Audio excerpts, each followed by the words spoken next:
અંબાજી શ્રાવણમાં શરૂ થતા ચુકારિયાઓના ધામા અંબાજી આવી માતાના દર્શન કરીને રાત્રે તીનપતિનો ચુકારમતા 28 વ્યક્તિઓ ઝડપાયા. સર્કલ પાસેની એક ગણેશ ભવનમાં બાતમીના આધારે છેલ્લા 31 જુગારિયાઓ વિરુદ્ધ ગુનો નોંધવામાં આવ્યો છે.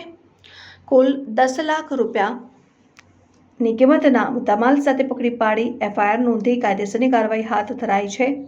ગુજરાતમાં પવિત્ર શ્રાવણ માસની શરૂઆત થતાં જ એક તરફ ધર્મસ્થાનોમાં શ્રદ્ધાળુઓનો ઘસારો વધે છે તો બીજી તરફ આસ્થાના નામે આવતા અમુક તત્વો દ્વારા ધર્મસ્થાનને અબડાવવાનું કામ કરતા હોય છે. ત્યારે ધાર્મિક સ્થળોની ગરિમાને લાંછન લગાડતા આવા તત્વો દિવસે ધર્મના તતિંગ અને રાત પડતા જ પોતાનું પોત પ્રકાશતા જોવા મળે છે. ત્યારે પવિત્ર યાત્રાધામ અંબાજીની ગરિમા અને પવિત્રતા પર લાંછન લગાડતી ઘટના ગત રાત્રિએ જોવા મળી હતી અને યાત્રાધામ ખાતે શ્રાવણ માસમાં ધર્મના ઓથાર હેઠળ આવેલ વ્યક્તિઓ દિવસે માં અંબાના દર્શન કરી પૂજન કરી રાત્રિના સમયે રોકાયેલ ધર્મશાળાની એક રૂમમાંથી તીનપતિ ચુકાર રમતા રંગે હાથે ઝડપાયા હતા અને જેમાં અંબાજી પોલીસ સ્ટેશનથી નજીકના વિસ્તારમાં આવેલ એક ધર્મશાળામાં ઉતારો મેળવેલ એક સંઘના લોકો દ્વારા મોડી રાત્રિએ ત્રીજા માળે એક રૂમની અંદર બેસીને ગંજીપાનાનો ચુકાર રમી રહ્યા હોવાની બાતમી અંબાજી પોલીસ સ્ટાફને મળેલ બાતમીના આધારે જે તે ધર્મશાળામાં ઉચેતથી રેડ પાડતા રૂમમાં ગંજીપાનાનો ચુકાર રમતા 31 વ્યક્તિઓને રોકડ રકમ સહિત રંગે હાથે પકડી પાડ્યા હતા.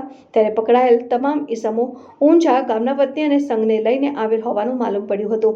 પકડાયેલ વ્યક્તિઓની તપાસ કરતા ₹4,61,930 રોકડ રકમ અને ₹6,38,000ની કિંમતના 28 મોબાઈલ ફોન જપ્ત કરીને કુલ કિંમત ₹10,99,930નો મુદ્દામાલ જપ્ત કરી કાયદેસરની કાર્યવાહી અર્થે અંબાજી પોલીસ સ્ટેશન ખાતે લવાયા અને જ્યાં તેમના ઉપર કલમ 5-6 મુજબ કેસ નોંધી આગળની કાર્યવાહી હાથ ધરાઈ.